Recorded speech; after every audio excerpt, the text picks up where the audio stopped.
can you hear me? Yes. Okay, great.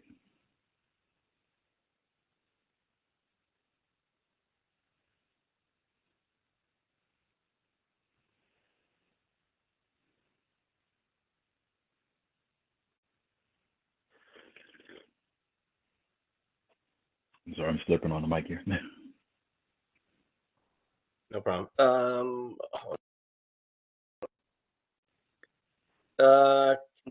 Is it possible to pause the recording until we start? Yeah, you might as well just keep it.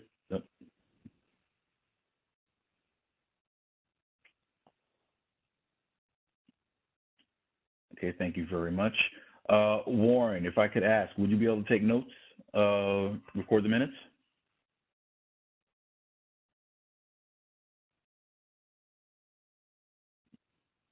Hello, Warren? He's muted. I think he's ignoring me.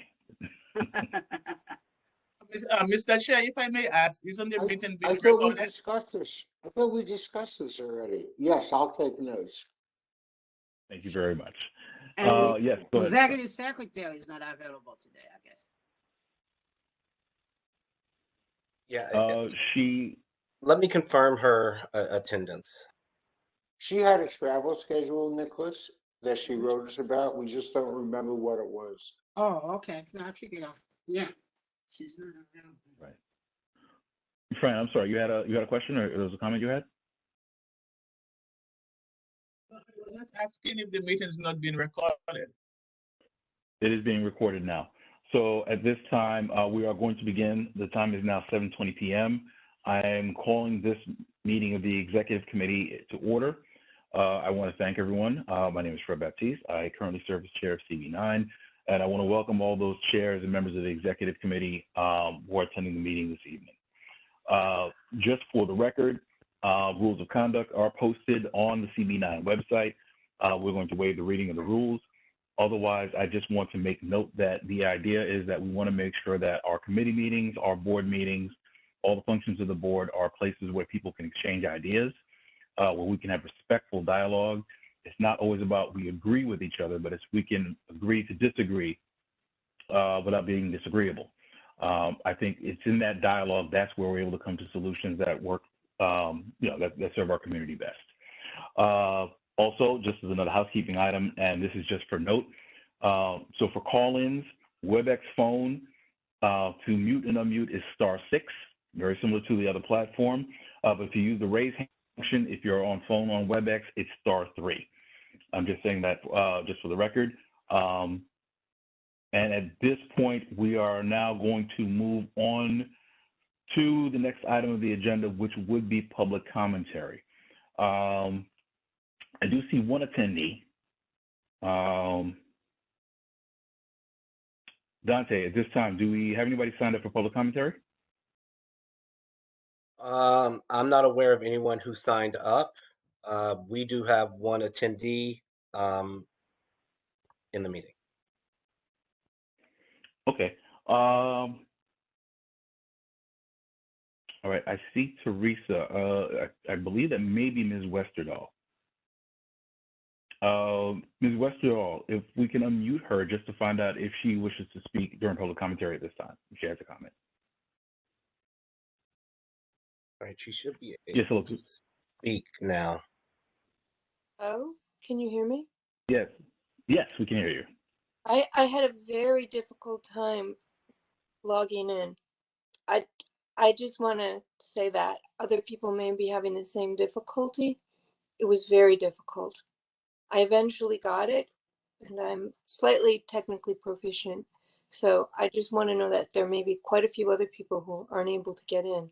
I haven't heard from anyone else who's able to get in or not, but I've been struggling for, since I signed up. No, absolutely. Definitely understand, and we apologize for any inconvenience with that. So, in case I'm not sure if you were on before, so the Dante and the team are going to review the platform in terms of instructions to see if we can, make that a little bit more to see we're able to make the instructions a little plainer in terms of people being able to access the meeting. At this time, what I would do is, especially seeing as how we do have a number of people who are having challenges getting on, I'm going to ask the committee's indulgence. We'll move public commentary to later on in the agenda. So if anyone else is able to join at that time, they'll be able to still have an opportunity to address the committee. Okay, so Can you hear me? At this time, yes, Teresa? I just want to give a little tip. You have to enter the number and the password, and the number that you have to enter, it's not really clear. There's two numbers. There's a longer number, and then there's a shorter number, and then there's the password, which is attendee.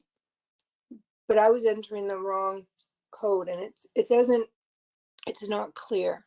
So, and I do WebEx, with other services. So I've never had a problem like this. So that might be a good tip to tell people, is you enter the second shorter number, not the longer number, and attendee. So just trying to help out. Thank you. No, thank you for that. Actually, if I can ask, are you logged in on computer, or did you call in? I am on my phone. I pretty much always use my phone. My camera on my laptop has been broken for a really long time, so I'm always on my iPhone. Okay, so you're on your iPhone. So did you dial in, or you use the WebEx on your smartphone? On a smartphone. I'm using the WebEx on my smart iPhone. So it kept flashing over and over again to put in the password and the code, and I couldn't get in. But eventually I figured out that it was the code was the one that's the shorter code. So Okay. All right. No, thank you. Other people are struggling because it's not really clear. No, absolutely. So yeah, this is definitely something we're acknowledging, and we're going to look into this as well, try and make it better as we go along. Okay. All right. So we're now going to move on to committee chair check-ins. All right. If I could ask Fran, do you have a report at this time for Health and Social Services?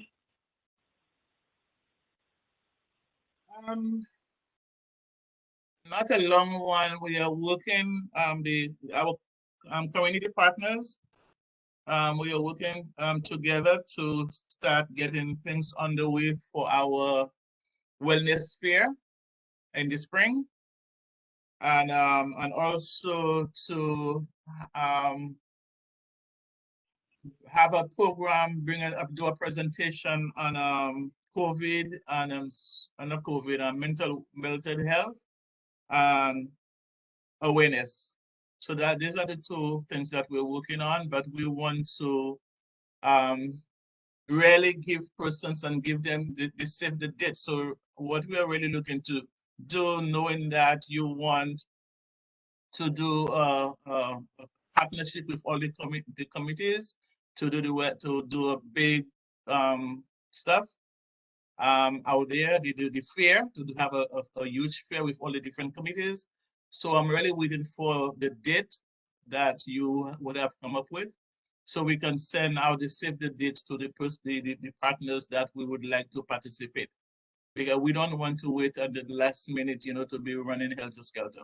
So we want to send out a date. So I'm hoping by the ending of the month, we can get that from you guys so that we can start reaching out to our partners. And then we are also, as I said, we're waiting also to put together the program to see the different health facilities that, as in anything else, we will be working with Kings County. And I know there is a doctor from downstate who wants to work with us as well. And then we know Brookville wants to work with us as well when it comes to the mental health. And we are looking to also do the suicide, so bullying and suicide, for parents to bring in their children, and then persons, they could talk to them, and as to, talk to the kids, especially the kids. And I don't know how Dante can help, but we are also looking to work with the schools to partner with the schools also so that we can do the presentation at the schools as well. Because I know what 71st Precinct, they've been trying to get into some of the schools, but only one school accepted them, but the other schools, they're giving them the pushback. So we'll really look into, like, go to Clara Barton and some of the other schools in the district to have a forum on them, and just let them sit and talk about suicide and bullying, and stuff like that. But this is what we're really looking to do. But basically now our main focus is really on one of my, Warren and Mr. Almanar is there. Our main focus right now is for the health fair to start working and getting the partners together and get everything ready, so we don't fall back. Okay. Thank you very much. If I may ask something in terms of the school, can I just ask a comment, a question within the school? I think the approach maybe is to really approach the superintendent of the district, and that would facilitate a lot more access to the school. So I think we should try to do that, reach out the superintendent, District 17 superintendent, and because if it comes down from the superintendent, the principal definitely will follow. Because most schools do have staff on top trying to deal with those topics we're talking about. And the other suggestion is the youth committee deal mostly with high school students, and the education committee deal with another school student. Maybe we should engage those two committees together in that endeavor. Well, anything to do with children, definitely the youth committee, we want to work to partner with them, anything to do with the children. But we find that, the one-on-one, and most times I realize that persons, especially the schools and other institutions, they wait until something happens, then to start addressing it, and then bringing the kids together, and then they want to bring counselors and do all this stuff. Yeah. So we really want, precaution is better than cure.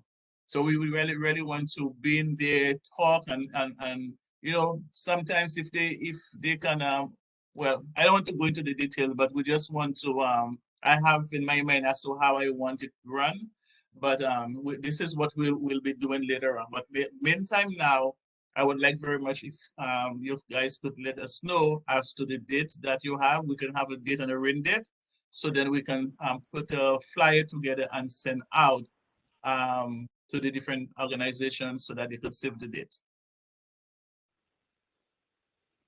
And I know that the last one that we had, Dante, I know that we'll have to compile the list of all the, maybe you missed some, maybe you guys missed some, but I know you had a list of all the different organizations who attended. So we'd appreciate if you could pass that on to us as well. So we could look at those who, because we might have quite a few more, because as you know, persons who've been coming to the meeting, they've been showing interest that they want to work with us towards that as well.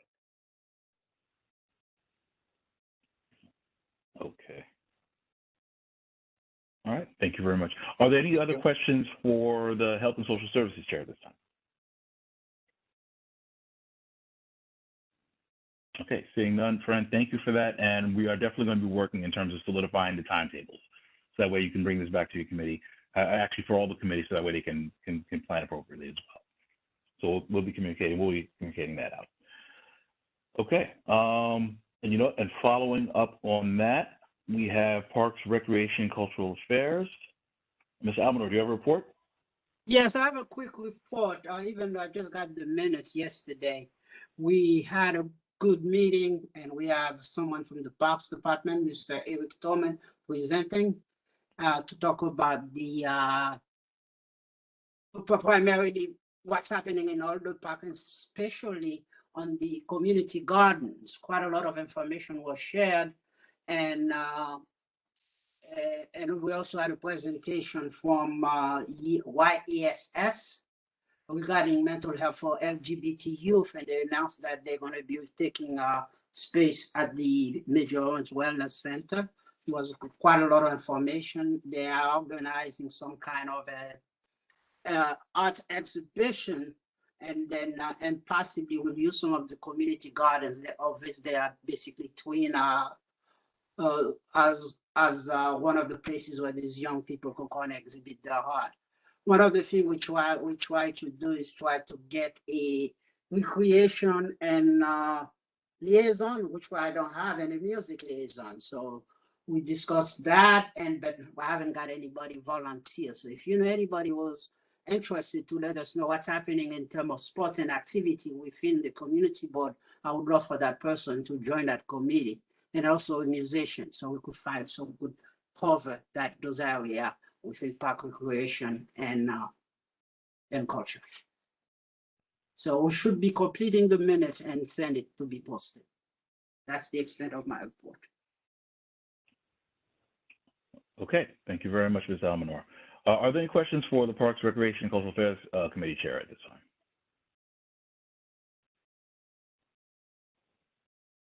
Okay, seeing none, thank you for that report. Beverly. Frank, can I interrupt you just 1 second? There's a community garden by Jackie Robinson. Nicholas, would that fall under parks, or could that community coordinator participate in your committee meeting and get some insight or some support? Although actually we have one member of the committee who's very much part of that. It's Ms. Brenda Pagan. She's really covering that whole area, and she's part of our committee. She's been in our committee since last year. And she's What is her name? Brenda Pagan. Oh, okay. So, and then we had the Nancy Hawk, who also was part of the meeting. And then we are hoping to get the other community gardens that's within there. So that area is pretty much covered. We actually the community garden coordinator for Jackie Robinson, her name is Ruby Miller. Oh, okay. Well, that's what I was asking. But I'll get back to you about that. Well, let her contact us and join our meeting. But Brenda is from the Maple Street one. So right. And they spoke about a lot of the fun and the activities they're having. They do a food distribution on Saturday, which is sponsored by one of the room attendant union. So there's a lot of good programs they're putting together. So if you are able to watch the recording of the meeting, you could get a lot of that information. Okay? Okay. Thank you. All right. Okay. All right. Well, Beverly, I was going to say, before you put your mic on mute, do you have a report for housing? Yes, we do. For the housing committee, we did a couple things. We were first tasked with going back and asking the committee if they wanted to participate in the broader event that represented all of the CB9 committees, and we did get a majority vote for that, which people said yes. That was the first thing. The second thing is we wanted to create for the next couple months, we wanted to create a couple events for people who are interested in housing. So we're going to have at our next meeting, there's going to be a presenter regarding deed theft. Lawyer that works on that in foreclosure court, she's going to be presenting. And then right now we're looking at we're looking to have presenters for every meeting from now and through May. We've also are working on an affordable housing town hall that's going to include NYCHA and Mitchell-Lama, all aspects of Mitchell-Lama, and we're asking the housing committee to engage in what the houses that are being developed now that are unoccupied, to engage in the thought process as to could those be future Mitchell-Lama properties. So that's a project we're working on as well. So those were the things that we discussed for projects moving forward. Okay, thank you very much for that. You're welcome. Okay, all right. At this time, are there any questions for the housing chair?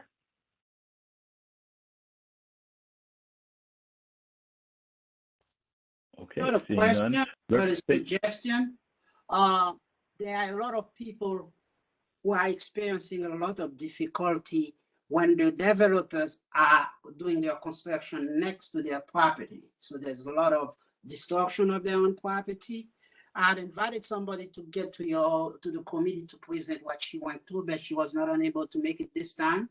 She's planning to be there next time because this is someone where next to her, the developer is putting a couple of floors on a white bronson and stuff like that, and she has suffered all kind of damage in terms of leaking, messing up her roof. But she's planning to attend your meeting next month to relate her story in terms of what happened. I myself is experiencing that because I have a 5-story building coming up next to my house, and that was the impetus to get me really involved in the community board. So it's been a fight for the last 3 years. Phyllis, do you have her contact information? Yes, I do. And can you send it to me via email when we're done? Yes, I will. Okay, thank you. Okay. Okay, thank you. And Beverly, before I let you go, one thing as well, I would just like to, and we can discuss a little bit more offline, I would definitely like for your committee to put it on its radar to do the town hall as well for the cease and desist zones. That's the presentation. That's the presentation. I'm sorry. Okay. I didn't forget about it. It's because it hasn't been crafted out till it's fullest yet. Okay. Because that's something, the question I put before the committee was, guys, do you think that we need more zip codes in this? And I asked them to read the current legislation that's in front of the assembly.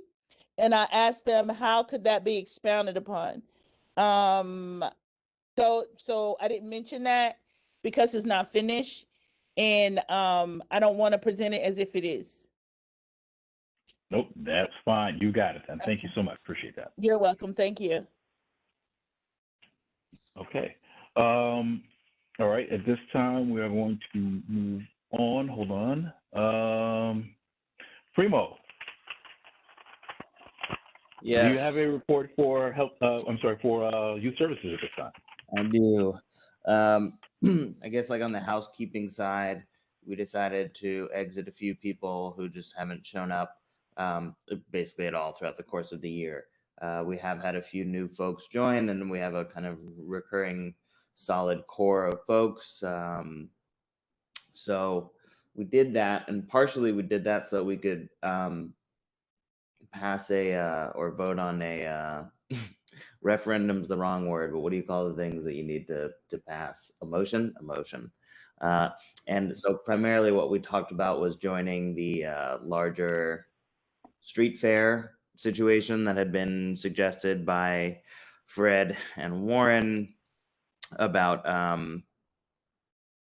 hosting a kind of all CB9 committees event in May of this year outside, and we were already kind of trending in that direction as a committee for our employment event that we host for youth. We pushed it back because of COVID in January, and we figured hosting in the late spring outside would kind of be the move. And so we got unanimous support from the committee members around doing that, and they are excited about the possibilities that are presented when it comes to doing something collaborative. They're very big believers in kind of the more the merrier, and there's greater opportunity with more people present. And so we are at this point just waiting on kind of final confirmation and some details around that structure from Fred and from Warren. And we talked about some of the kind of budgetary items that we need, or the practical items that we would need in order to be successful there. Talked about ways that we could promote the event in the community, and kind of our next steps around outreach after we have a date, time, and location confirmed. We've also been talking to a school partner just in the Plan B event that the community board all committee event doesn't happen, street fair, whatever we want to call it. And that school is Flatbush Beacon, which could host us, and they also have an outdoor space. So 2 options on the table for the committee: strong preference for doing kind of a larger community board fair, and excited to move that forward as soon as we have a bit more detail from our chairs. So I'll pause there and see if anybody has any questions. Primo, Yes. we had, we meaning, Ebbetsville, FDNY came and did a presentation for us about fire safety. And I mentioned to him that you guys are doing a career fair. Mm-hmm. And he suggested that he said that they have an entirely different department that handles that. Is it okay if I give our contact your information? You are welcome to, Beverly, and I appreciate you thinking of us. What I will say is that we actually reached out to the FDNY when we thought that we were Okay. going to have an event in March, and the FDNY responded and said we'd be happy to come and to your career fair. So we're already in touch with them, but I really do appreciate. Oh, okay, cool. Sorry about that. No, it's great. There's nothing to apologize for. That's perfect. We really appreciate you thinking about us. You're welcome. Thank And you. if anybody else falls into that category that you come across at Ebbetsfield, definitely push them in our direction and say it's surprising and odd that FDNY was what you thought of, because we only heard back from 2 folks and FDNY was one of them. Okay. Do you want us to okay, would it support or get in your way if if chairs reached out to help bring more people into the career fair, MTA, Con Ed, things like that, or would that just get in your way? That would be a tremendous help. Yeah, Oh, okay. I think all of them should be invited. The police Yes. putting when everybody you could pull out from, because each Yes. of those departments have unit to equipment, whatever city agency. Most of them have some kind of a equipment or something like that. I think we should reach out to all of them. And we will share a flyer with everybody that everybody can share widely. As soon as we have that date, time, and location, we will. Okay. Phenomenal. Okay, two things actually. One, I would even say one thing that might be helpful as well is if we could contact the Department of Citywide Administrative Services, DCAS, because one of the things I think an opportunity we never really, push out to the community is the fact that civil service exams. There are tons of these things. They're entry-level positions that happen with the city. So really, if people are, made aware of how that process works, how they can take exams, it gets them into the pipeline for even getting city jobs. And even just, even if they do a presentation with, explaining civil service and how that works, that might be something that we could, that might be interesting, I think. And it gives, it gives people in the district options. Second thing, just as a housekeeping item, we're a little small and informal today, but I would ask that please people, if we can make sure that we're seeking recognition first before we call out. If you could check one thing, because I'm just interested into seeing what everybody's experiences are. On the participants bar, if you could see your name, you should see a little hand that enables you to raise your hand. If you can try and see if you can use the raise hand function just to see if it works for everyone. Got it. Hi, See it. Fred, it's Warren. Yes, Warren. You didn't raise your hand, though. You skipped the Economic Development Committee, but that's okay. Oh, I didn't skip you. Yes, you did. We're But saving the best for last. Okay, anyway, we did not have a meeting because the executive board has to make some decisions. And for transparency in terms of Primo and Beverly, we're going to be moving ahead with this. We have a couple of steps to do first. Number one, we have to decide on a final location. Once we get that final location, we have to get, permission or permits to do it. And then we have to, in conjunction with that, select a date. So Fred and I have been speaking about this, and we're hoping to get this settled within the next 2 weeks to give everybody the time to plan and to promote. Thank you. That sounds great. My one thing that I'll say just to think about is the Department of Education's calendar. Okay, well, it's going to be on a Saturday or Sunday. Yep. Do we have to be aware of that, Primo? You know, it should be fine. I would say if it is a Saturday or a Sunday that aligns with a vacation period, that might be tricky. If it's like the students have a week off, lots of families choose to But it's either travel. going to be like Yeah. mid-May or early June. It should be fine. The only break that's really significant is late April, which is spring break. No, that's not going to Well- happen. Yeah. Well, just along those lines, we'll make sure we watch out for things like, spring break, I don't think will be the issue. We'll make sure we avoid that, definitely. But to your point, I know there's Regents Week that happens sometime, Yeah. I think, in early June. Yep. So, but we'll make sure we refer to the DOE calendar as well. So we'll make sure we try and minimize the conflicts as much as we can. No, we Yeah. just, And, is and the more last than week, that, June. once I'm we sorry, get, raise my hand, I'm sorry. oh, and I have to include Nicholas on the decision-making since he helped generate the idea. But the only thing I want to say is that once we get this information, we'll bounce it off all the chairs. And then you all can, comment what you need to comment. Okay. All right. So now I do see two more hands. We'll see Ms. Lewis, and then we'll see Beverly. Thank you. Yes, my apologies as I was delayed in being able to get on this evening. I just wanted to greet everyone and I wanted to seek permission to still share my report for the Education Committee. Oh, sure. Hold on one second. We'll recognize you next for your report. I was just seeing if there were any questions for economic development, but we'll get to you no, right I'm after sorry. No, thanks, economics. Sorry. No. that. No worries. No worries. Beverly, do you have a question? Yes, it wasn't so much for economic development. Something just popped in my mind for Primo. Are you guys, since the event is going to be in May, SYEP, how are you going to promote that? Yeah, it's tricky. We're gonna have to do it digitally, So we'll send out some emails. We'll put it on our social media,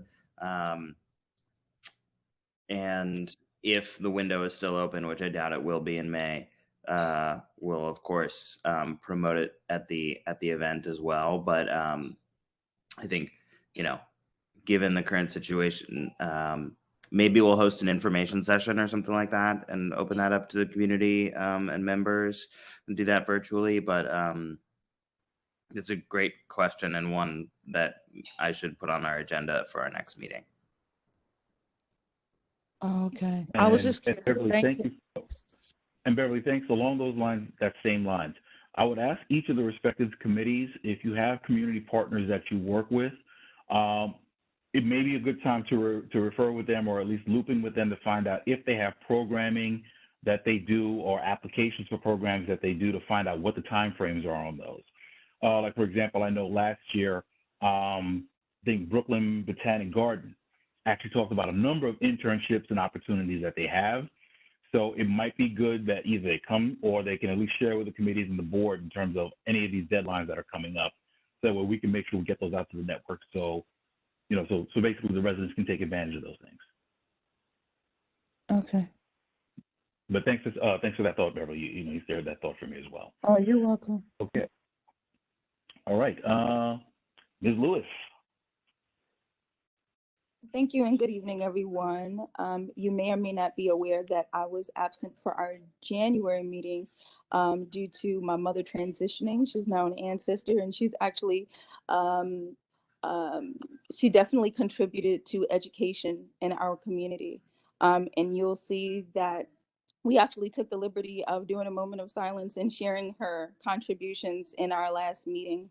So if you have the opportunity and time to go back and look on our YouTube from last month, I just shared a little bit about her contributions. So I don't want to take up too much time there, but I just wanted to acknowledge Judy Lewis as a person that did serve on the PTA of IS 320. She did serve in our community as one who was on the Parent Advisory Council. She did serve District 17. Yeah, I'll stop there. So thank you for the time.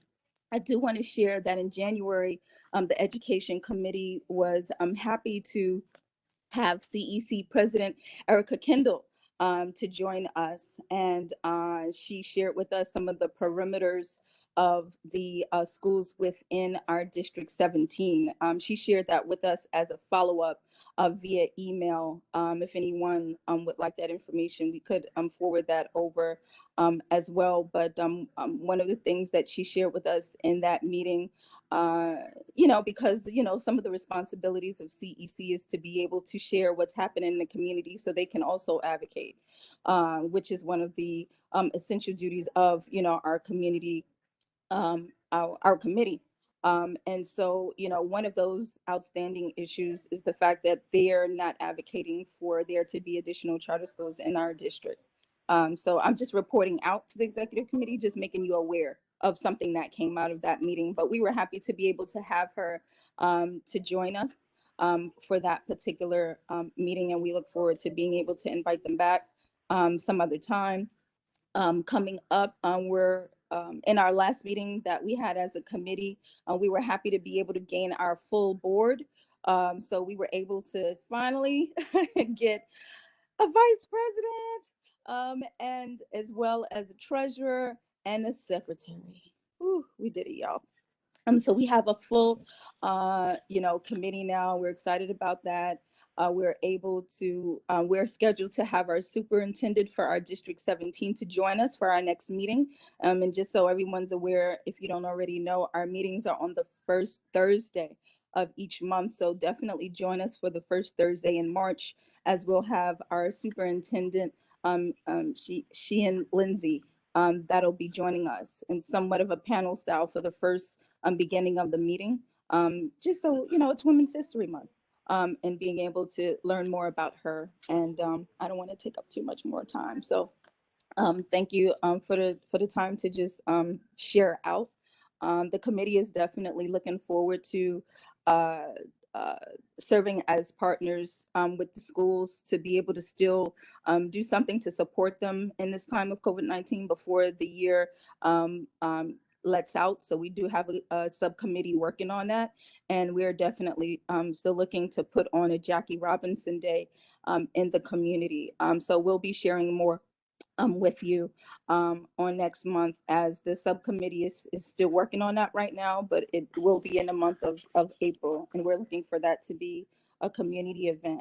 So you're definitely welcome to send me an email or reach out to gain more information on that, or join us at our next meeting on the next first Thursday in March. Okay, thank you very much for the report. Are there any questions for the Education Chair?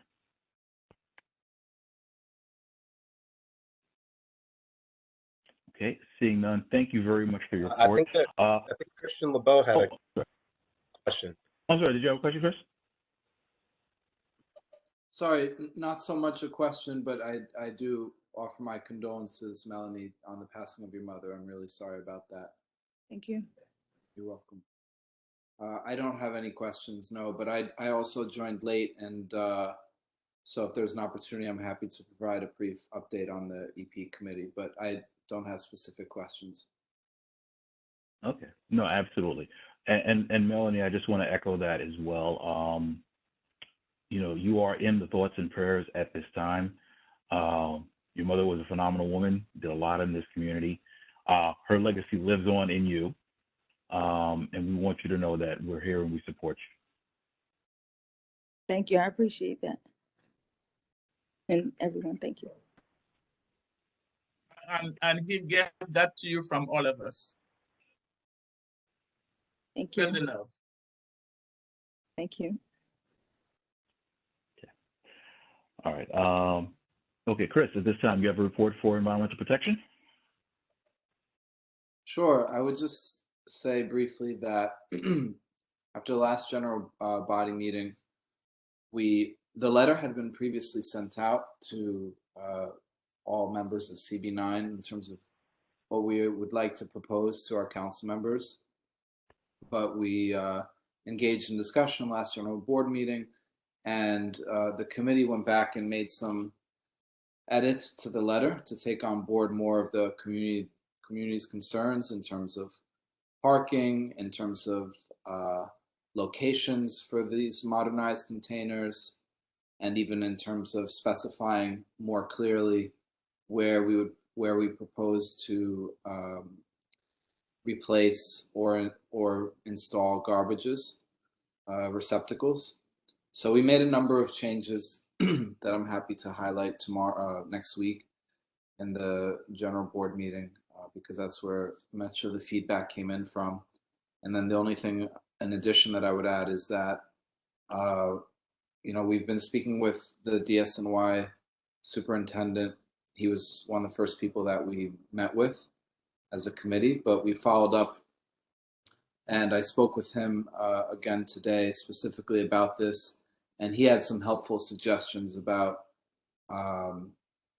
what could make this sort of pilot program most useful in our community, and that would involve a single contractor handling commercial waste, which is something that apparently the former Commissioner Catherine Garcia had proposed and has been discussed in the past. So we're going to make an additional edit to the letter to take on board that feedback from the DSNY super, and then likely put it to a vote in our next EP committee meeting, the second Tuesday of next month.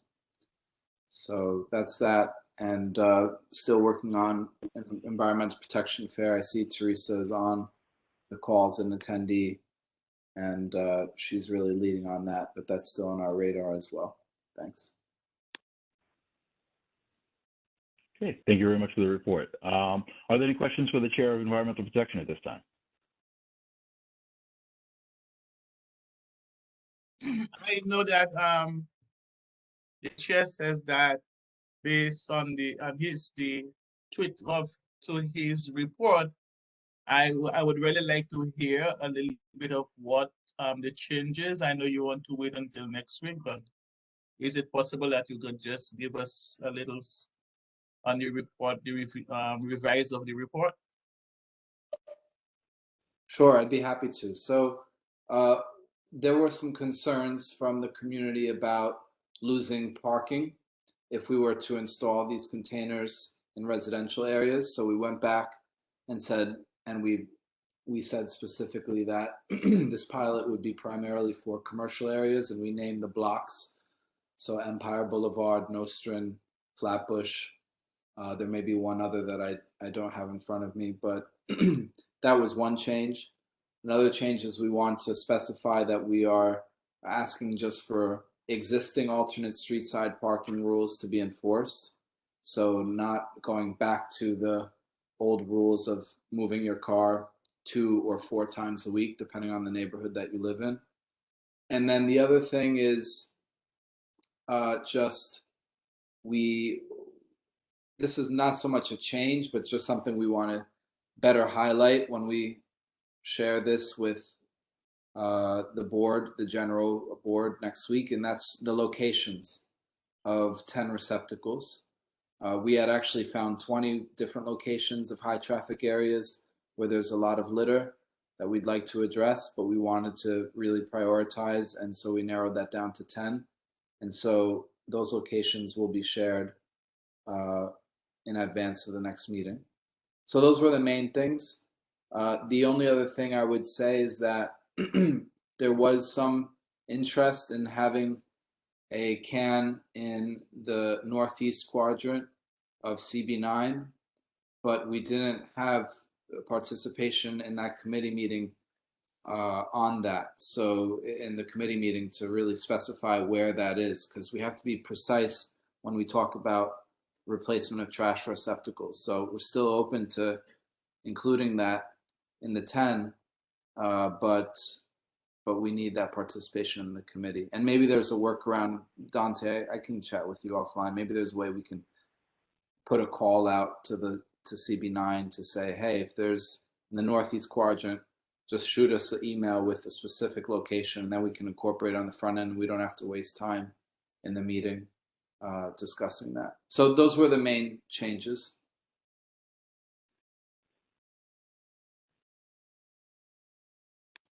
Thank you. Okay, thank you. All right, are there any other questions for the Chair of Environmental Protection? Yeah, at my end, one question for the Northeast Quadrant. There are two major commercial corridors, Kingston Avenue and Utica Avenue. Have you guys looked into those two major business locations? I mean, you're talking about Kingston from Empire to Eastern Parkway, and the same thing for Utica Avenue from Empire to Eastern Parkway. Kingston and Utica were not included in the letter, but we're happy to take a look at that and see if that's something as well. I mean, it really depends on if that's something we can include as well. It really depends on the number of businesses and the density of those businesses in that area. So if those are two areas where there's a proliferation of businesses with waste, then absolutely that could be included, both of those streets. Yeah, and maybe it's something. I'm just going back to purchasing the cans last year. Maybe it's something where we do a walkthrough. If you got your walking shoes, we can walk these corridors, get a good look. I do think that it's extremely important to as you're looking for locations, it's going to be important to let members of the public and the board members who offer suggestions know that this is taking place mostly in commercial corridors, right? A lot of people are going to ask, well, why don't they have a receptacle on their street corner? Because it's probably not a commercial corridor. And so, if we have to talk to DSNY to get the specific language, because I know 100% that I had that conversation with Superintendent Rice back before we purchased the trash cans last fiscal year. And so if we need to get, the right language so it's clear for everyone, we can talk about that offline. I just don't want you shooting yourself in the foot, getting all these suggestions and then half of them aren't applicable. So we can talk about that offline. I just want to make sure that you have the right language. And just to dovetail on that, along those lines, I think, and definitely, Chris, I'll leave that to you and Dante to work out the particulars. I think it's critical and important always to make sure that the suggestions are driven from the people on that block. Because, I don't want to run on the opposite side where all of a sudden we say, well, I think your block needs garbage cans, and that particular block is like, no, we're good.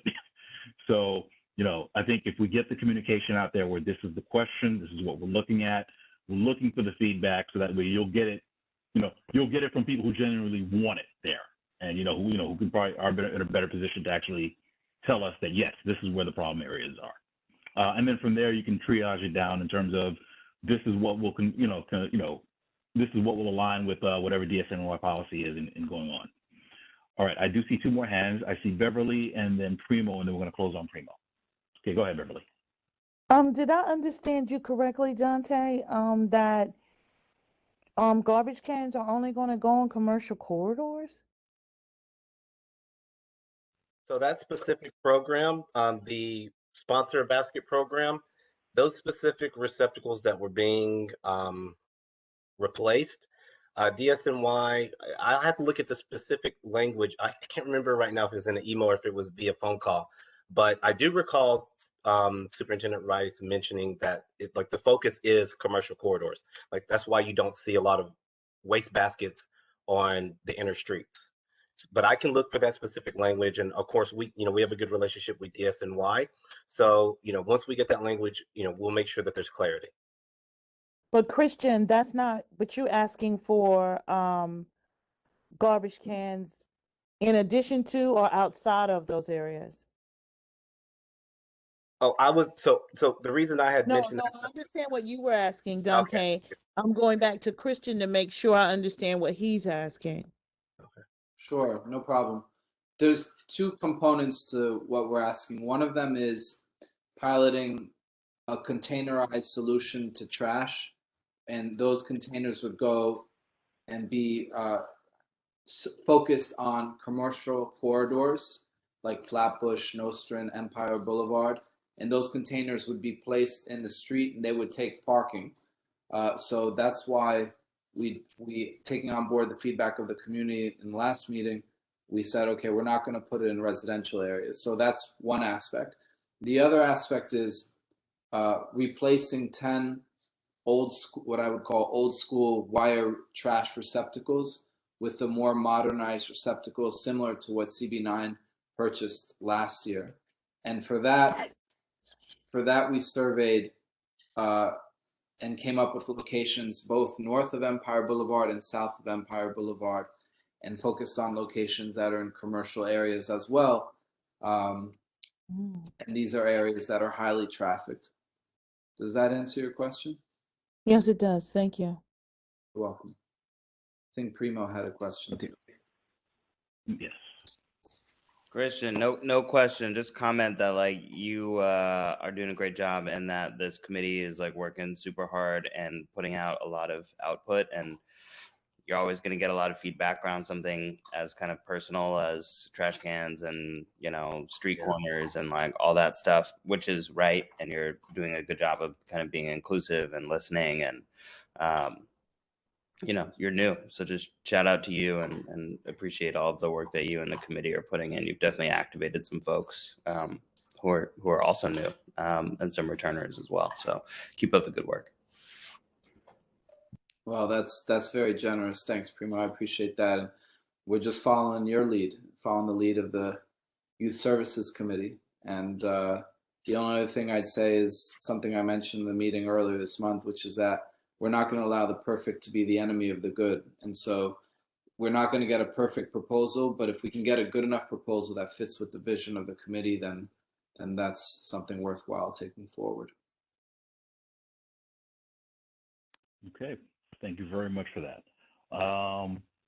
Okay. And I'm trying to look. I apologize in advance. Are there any other chairs who are on that have not reported for their committees? And I apologize if I skip you. I do believe all the chairs have reported. Okay, so I want to thank everyone for your committee reports. I would ask, if you have not done so already, please make sure you submit your committee reports to the district office so that before the end of this week, so that way they can be printed up and they can get sent out as part of a package. Very briefly, we're trying to make sure we're streamlining communications. I know it's difficult when you get multiple emails. The way we can avoid that is if we have all the information at one time, so that way the district office can assemble them and send them out as a package, so that way everyone has the information they need in a timely fashion to discuss at the general board meeting. So if you have any questions or if there's any issues, please make sure you reach out to Dante and team, and they should be able to assist you. Okay, we are now going to move in the agenda to the administrative office check-in. Dante, you have a report for the executive committee at this time? Yes. Good evening, exec committee. I will go ahead and start by saying that I do apologize. My report has some length to it, so I will try my best to get through it in a timely manner. First, I just want to reiterate, the board office is open by appointment preferably. We're trying to minimize exposure. We're still in a pandemic. We're not out of the woods yet. We do take walk-ins. People do walk by the office and come in the office, but we do ask if you direct folks to the board office, have them call or email first and schedule an appointment, just so we can minimize exposure in the office and keep the environment controlled.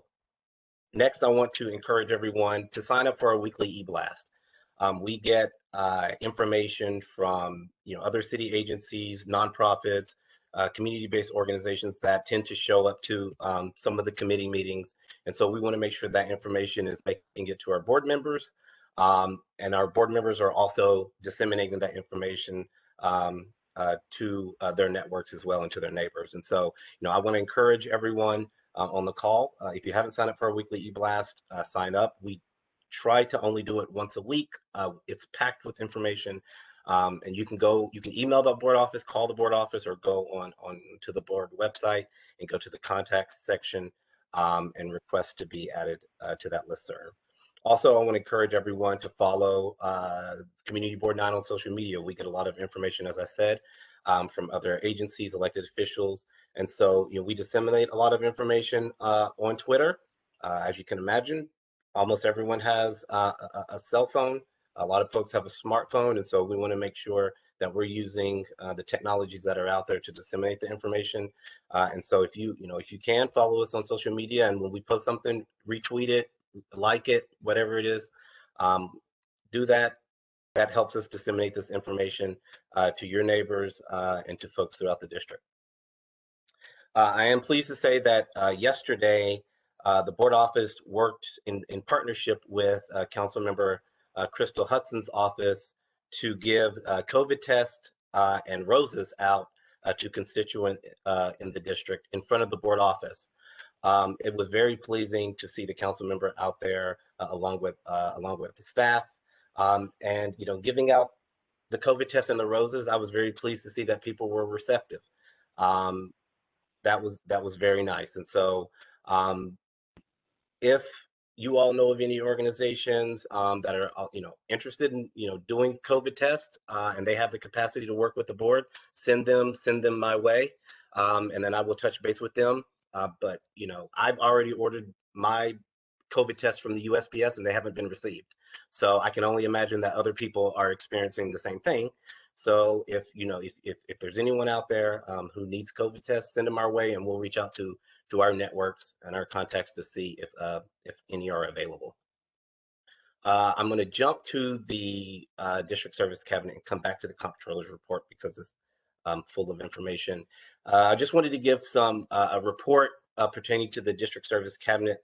We did meet the first week in February after not meeting in January. Unfortunately, some of the agencies did not show up, and I will be certain that I will reach out to them to inquire about their participation and to make sure that we still have the same agency representative. Something that has happened to us in the past week, and this is not to put it lightly, it has been a complete disaster. We have lost great liaisons over the past week in different agencies, and so due to the vaccine mandate and then the firings of people who were not vaccinated. So we are putting the cabinet back together. I still have to confirm all of the agency representatives, but I just wanted to make that note. Now, from the DSNY, from the District Service Cabinet, they mentioned be mindful of the electronics that you have in your home. A lot of people are using space heaters at this time. As you can, it's very cold outside, and so a lot of people are using space heaters.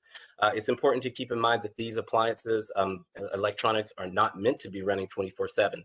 So just be cognizant of how long, especially if you're using a space heater, of how long you've had the space heater on.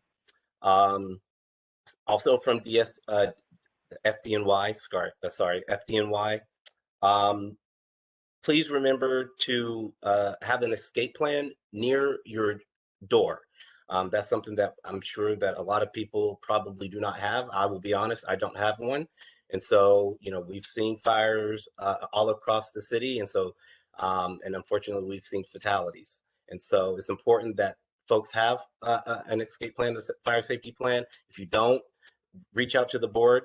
We will put you in contact with FDNY, but it's important to make sure that you have that plan close to your front door. And then lastly, and it's kind of been brought up a little bit before, is that FDNY is looking to do fire and safety presentations, and that's in person and virtual.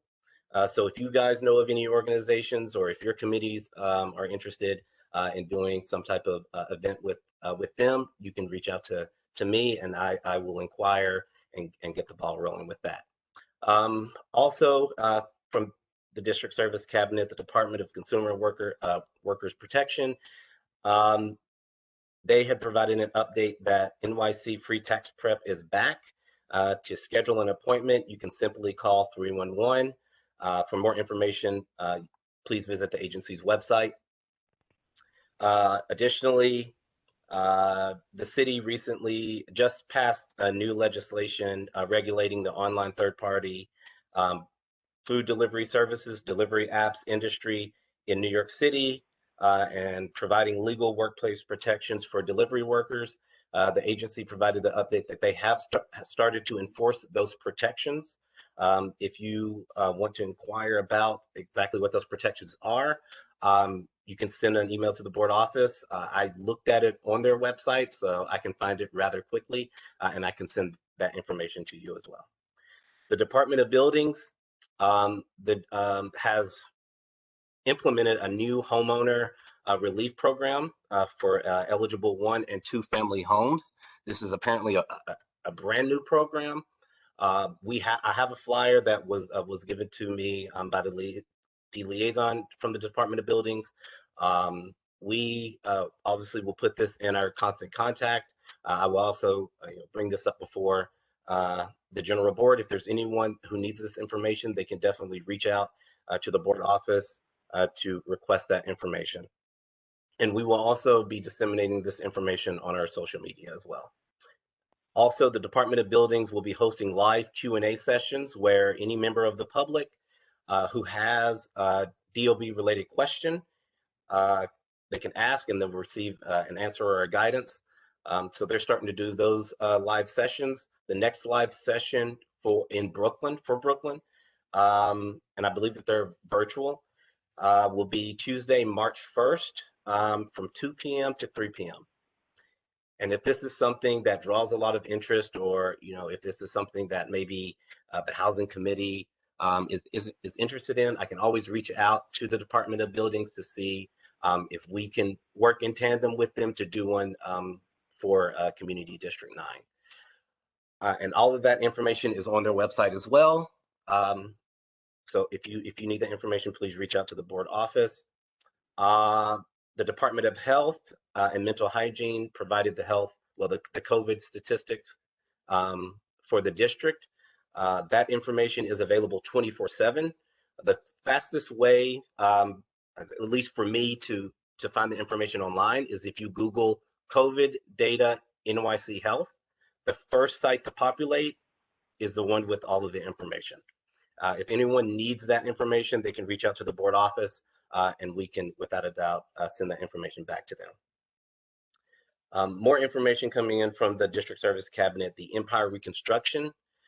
This is kind of long, so I'm just going to read it verbatim because it came via email from the liaison. The reconstruction of Empire Boulevard is currently performing sewer replacement activities at the intersection of Empire Boulevard and Franklin Avenue, and on Empire Boulevard from Franklin Avenue to Washington Avenue. Following completion of sewer replacement at this intersection, crews will move to Franklin Avenue between Empire Boulevard and Sullivan Place to perform further sewer replacement on this block, followed by water main replacement. Operations on this block will require a road closure during their work hours, which are 8 a.m. to 4 p.m., beginning tentatively in the final week of February. A community advisory will be distributed, in which we usually get those weekly. So once it comes in, we can disseminate that. And additionally, at least one water service interruption will be required for the water main replacement. So once that community advisory comes to the board office, we will disseminate that information. And if anybody has any specific questions for that location, please reach out to the board office and we will reach out to the liaison to get that specific information. Also, regarding the Empire reconstruction, roadway, curb, and sidewalk restoration activities will follow these utility upgrades in March. Once the weather has warmed up, roadway, curb, and sidewalk restoration activities on the east end of Empire Boulevard, so Utica, the Utica Avenue location where they're doing the work, will resume at that time.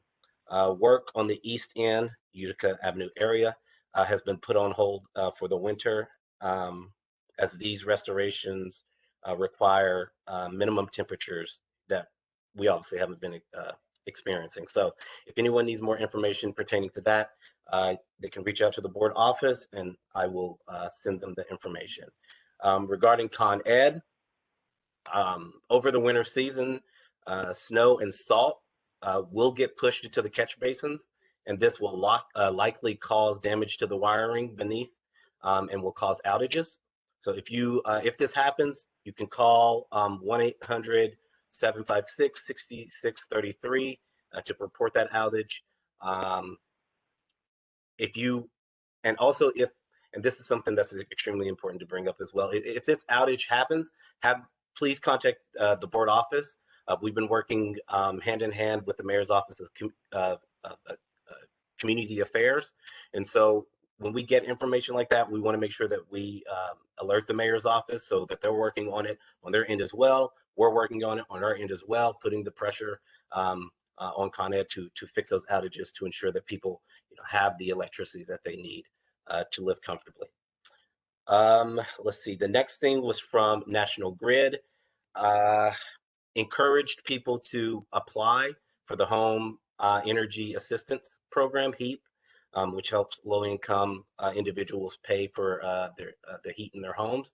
Please apply. If anyone needs information regarding HEAP, reach out to the board office. We work with nonprofits across Brooklyn. We can put you in touch with them, get you the information that you need to apply for this assistance.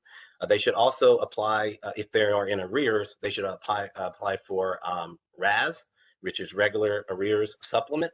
So if they're in arrears, they should also apply for that. If they need information regarding that benefit, reach out to the board office. That benefit is available to help with gas and or electricity utility arrears. And will be available through September 30th, 2022, or until funding is exhausted, whichever occurs first. So make sure that you apply early or apply as soon as possible. Next, from OEM Emergency Management, any individuals who are interested in, well, first, the 2022-2023 John D. Solomon Fellowship is open. Applications opened on January 24th. Applications are due by March 21st at midnight. This program provides 10 graduate students in New York City area with the opportunity to complete a 9-month paid fellowship in a New York City agency slash nonprofit organization. If anyone is interested in that, or you know anyone who would be a good fit for that, they can reach out to the board office. I have the information for the fellowship. I can send that to them. Let me just scroll down here. Let's see. Okay, so let me go back now to the Comptroller's report. This was something that was brought up in the last executive and general board meetings. The board has received the Comptroller's report, which has been available to the public. If you don't have that report, if you're a member of the public who doesn't have it, you can reach out to the board office.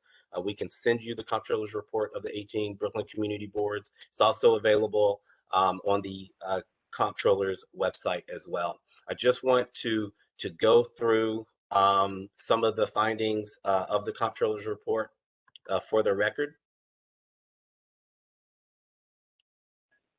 Okay. All right. So there were a couple issues that we were. Actually, I'm sorry. Before you start with that, because I know you just had a very extensive. Can we take a couple of questions first on that before you go into the controls report? Sure. Okay. So we're going to break it up. Are there any questions for the district manager at this time for anything that was previously stated? All right. So Beverly, I see you. Hold on a second. I see Ms. Westerdahl, one of the attendees, has had her hand for a while. We'll take her question. Is there anyone else who has a question? Primo, I see your hand up. Do you have a question for Dante at this time? I do not. That is a left hand up. I left it. Okay. I will lower it. My bad. No worries. Okay. Okay, we're going to take Ms. Westerdahl, and then Beverly will take you, and then Dante, thank you very much. We'll let you continue with your report. Ms. Westerdahl, if you can unmute yourself, did you have a question? I just put my hand up to test and I couldn't put it down. There's no feature to put it down once you've raised it. You ask people to test it, so I tested it. And I really didn't have a question, but I would like to mention that May 14th is the date we're reserving for the EP fair. So thank you. Okay. To lower your hand, try pressing *3. That should help you lower your hand if you're on your phone.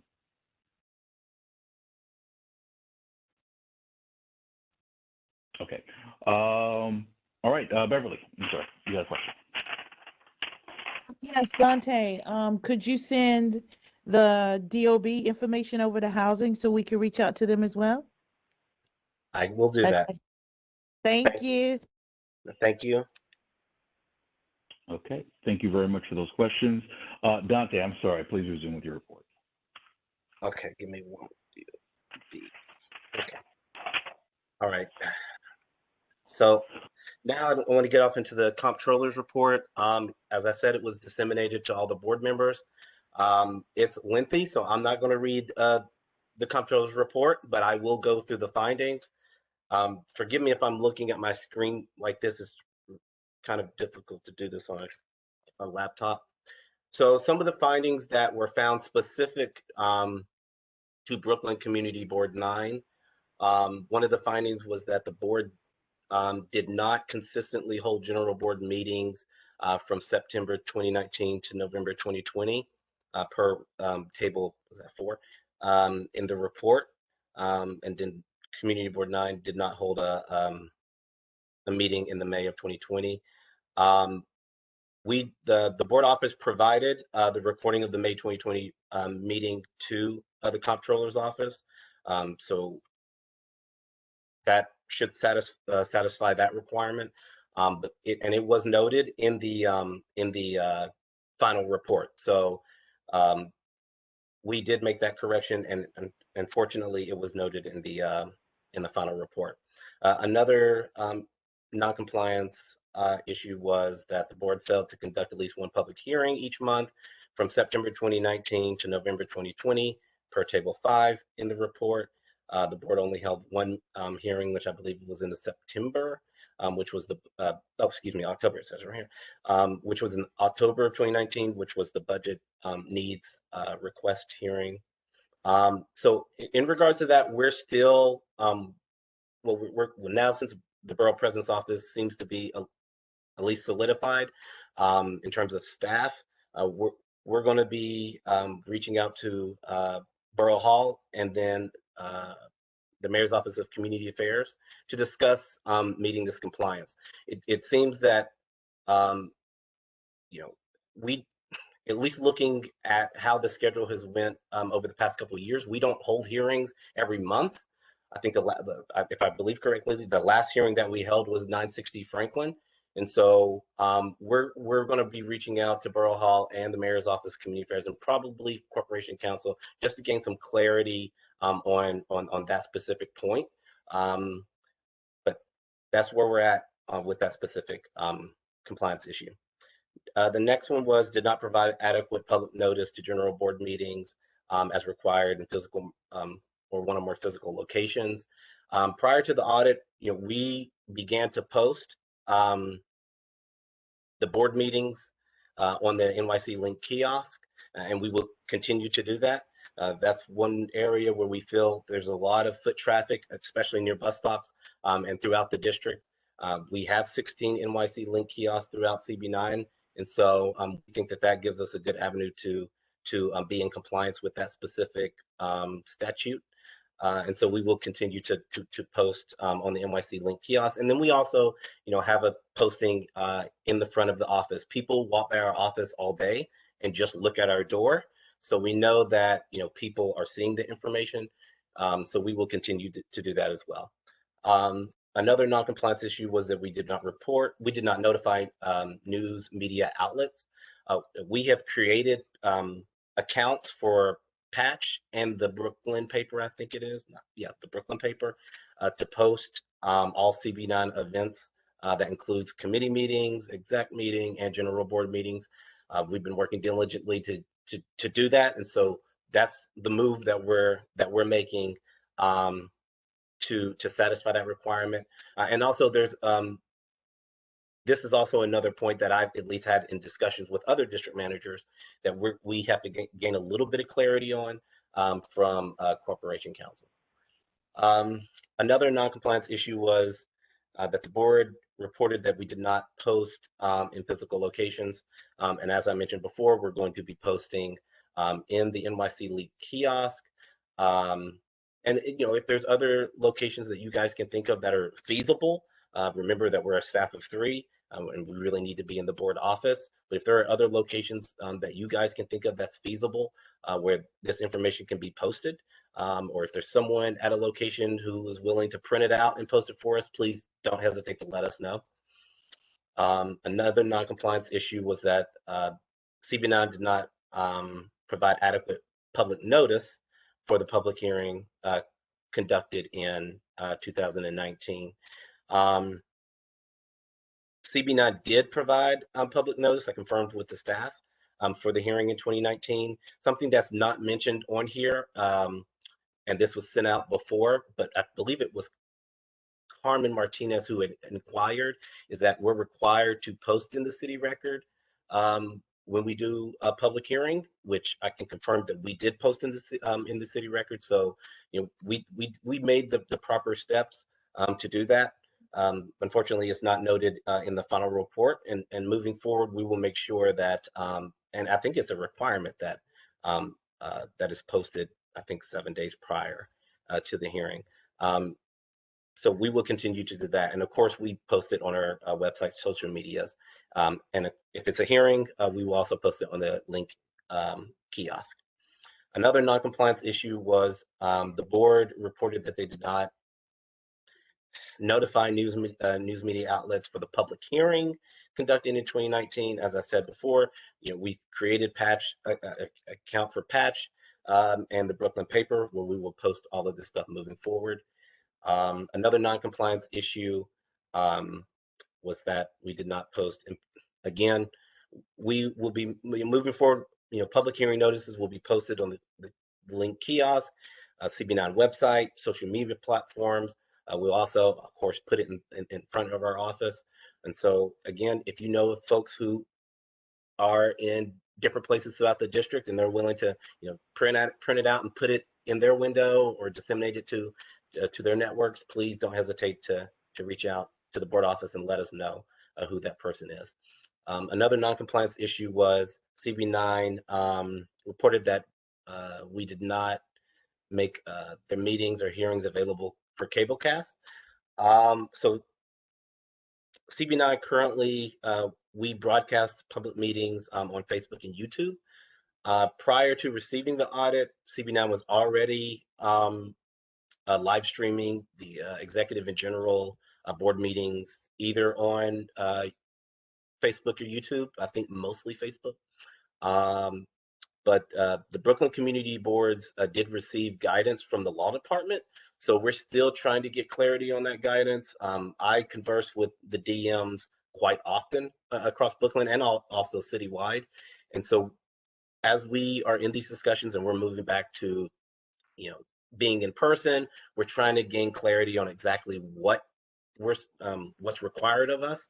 It has been brought to my attention that this specific statute may not be, the board may not be subject to that specific statute regarding cable casting. So we're still looking for clarity on that. And once we get that clarity, you know, if we're not required to do it, then that's great. But if we are required to do it, we will assess at that time and then procure whatever resources we need to fulfill that requirement. Another non-compliance statute was that the CB9 maintained a website that did not include a translation feature. CB9 did not include a translation feature. CB9, I think this was even prior to my arrival, did get that feature added to the current website. As you all are already aware, we're in the process of rolling out a new website, and that will be included. So everything that's on this list that we weren't in compliance with, especially in terms of the website, we will make sure that we're in compliance before that website drops. And I'm absolutely sure that before we drop the website, we have to run an audit on it to make sure it's in compliance with the local laws. And so we'll make sure that that happens before we disseminate the new website to the board and to members of the public. And then the last non-compliance issue for the board was that the board reported that we only had 3 website accessibility and contrast errors. And again, we're in the process of rolling out a new website, and that will be addressed in the new website. Okay, so that it, oh, actually, and there's one more thing on the report, and I want to make sure I bring it up. In the, I believe it was the general board last month, maybe even December. a community issue was brought up about 54 Crown Street. I believe this is a location close to 960 Franklin. Some of the issues that were brought up that this location had contaminated material. I reached out to the mayor's office of environmental remediation, and what I received was that OER, which is the Office of Environmental Remediation, had received and approved a remedial plan back in 2019 for that specific lot. And it is to their understanding that remediation project and construction never commenced. So I'm going to reach back out to the mayor's office of environmental remediation to just gain some clarity on that, to get a little bit more information, but I wanted to at least provide an update on what I had received. Okay, with that, I'm finished. You need a glass of water after that? Hey. All right then. Okay, so at this time we will entertain questions for the district manager with regards to the controller's report. Please raise your hands if you have questions. I did see Mr. Almanor. Fran, I do see your hand as well. Hold on a second while I complete the list. Are there any other questions for the district manager? I don't see any other hands after that. I will put myself on the list. I do have a couple of comments. Mr. Almanor, go ahead. You have the floor. It's two questions that I have. One, in terms of any reach out has been done to a paper like Caribbean Life, and also in the district we have a lot of radio stations that address certain specific communities. So reach out can be done to those people in terms of learning information. Remember, we have a multilingual community. Not only the Caribbean Life, I would also suggest the Jewish Press. So that way you get to the whole community for that. The other question I'm asking in terms of the meeting the audit, I mean, we can be contacted to get a channel where we'll just post whatever situation. I see a lot of people in Queens do that in the public channel. So I know there are some people on the board that have connection to BREC. I have a friend who have a TV show on BREC. So there are quite a few other community members that go get the BREC training and do that. Maybe if we don't do it ourselves, we could contact one of these organizations that do a public access program for Brooklyn, so they could include our information. So that's the two things I wanted to know. Make suggestion of to meet the compliance of broadcasting. Okay. Thank you for that, and I'm glad that you brought up BRIC. I had a whole presentation with BRIC. We, depending, just the operations of it and how things are saved. So like, we will try BRIC. We just ran into the problem of like, our meetings are extremely long, and so the file is extremely large. So trying to send it to them was a situation, but once we figure that out, you know, we can set that right with them. But yes, I've already been in contact with BRIC, and I will, you know, I'll be honest, I will need to rekindle that relationship and that conversation. So I will definitely reach back out to them and start that. I appreciate that. Along those lines, I appreciate that comment as well. So yeah, Dante, perhaps we reach out to Caribbean Light, see if they're willing to, you know, if that's another channel as well. The radio stations I never thought of actually, and you know, perhaps sometimes they do announcements, so that might be something we can look into. With the Jewish community, I know that there's outlets like Co-Live, so perhaps we should formalize the relationship in terms of making sure we're sending, you know, the meeting information and the things of that nature as well. But thank you, Mr. Almore. Points well taken. I appreciate those comments. Fran,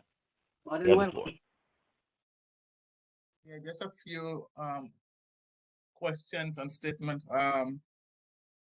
The time period that they are looking at, is it like between the time that we're home and COVID, that the analysis that they have on that timetable? What time frame are we looking at? The reason why I'm asking the question is because if they are aware that we didn't have a district manager, and a district manager just came in and, you know, trying to, you know, put things together, and it takes, you understand what I'm saying? Yes, yes. Give, can you hear me? Okay, good. Yes. So in the report, I'm trying to scroll because I have all this brought up. In the report, it highlights exactly when they started the audit. They did start it before the pandemic. They did leave out some of the months in some of the charts, but I mean they're not going to take into account that Community Board 9 didn't have a district manager. But luckily for us, we have, you know, we've been working diligently to cure any of the non-compliance issues, and I think with the new website that will make it much easier. And then, you know, moving forward, you know, having a district manager now, and now that, you know, we have a complete staff, you know, at least we're aware and cognizant of all of this now, and so you know, moving forward, we can make sure that all of that's addressed accordingly. But you know, unfortunately, it just didn't. You know, there wasn't a lot of wiggle room for us to explain why something was in compliance or why something wasn't in compliance. In our conversation with the comptroller's office, it was just more like, this is what the law says, and we have reviewed it, and you're non-compliant. And you know, we tried, you know, our due diligence to cure any of the non-compliance issues that we knew that we were in compliant with. But I will say, looking at this comptroller's report, yeah, I think that we got through it pretty unscathed. Simple solutions, which we already have been working on. Some of the other boards, unfortunately, did not get through it unscathed, and so I think we're in a good position.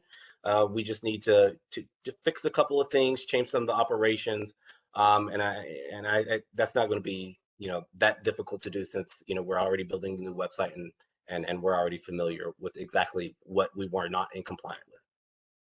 Okay, so I have one more question and a comment. I think that sometimes when I look at when I'm watching television, the community stations that they have, and they have a whole list of them, and sometimes they would have community board meetings online, you know, and it's live. Most time it's live, and wondering if it's something that you know you want to consider into looking into as well. And then you made a comment about, I think you mentioned it twice, as to something that if persons want to make copies, what exactly are you talking about? Yeah. So for example, you know, if an individual worked on the other side of the district, when I say the other side, I'm talking about near Utica Avenue, because the office is obviously on the other side.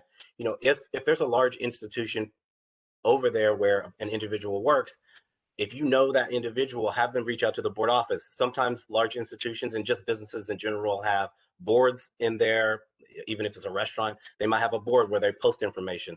You know, we are just a staff of 3, so we can't run around the district posting everywhere.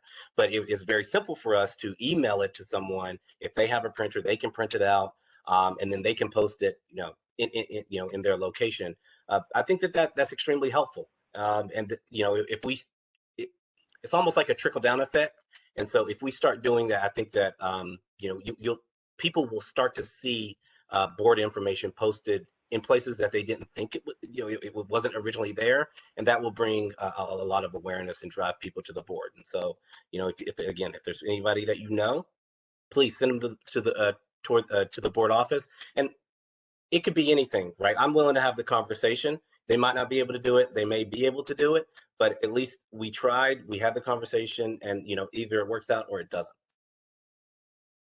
So my last question to you, though, based on what you were saying, with all these CBOs that the board is in contact with, I know a lot of the info is on the website. It's sent out to persons who subscribe, and then they get information. So do you send out information to some of those, or the majority of the CBOs that you know you were in contact with? Because they do have listserv, and then they have their own community network that they too can set it out, that you could ask them, you know, to put this on their website, or you understand, you know what, you get what I'm saying, right? Yes. And there are a whole lot of them who do call who interact with the board, and they have their own network. Mhm. So they can do that as well, because when you look at the information, it's a lot of information, and sometimes to me it is a lot to read.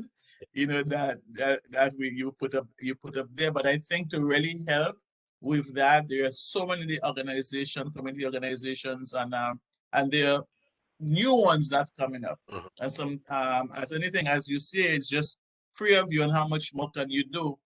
And then maybe you might need I know we were talking earlier with Mega Evers, and getting interns, and even with the YCD, you get interns, and they can go online and look to see the different new organizations in the community. So you could have a list of them, and even with them, then you can spread out the information that needs to go out there.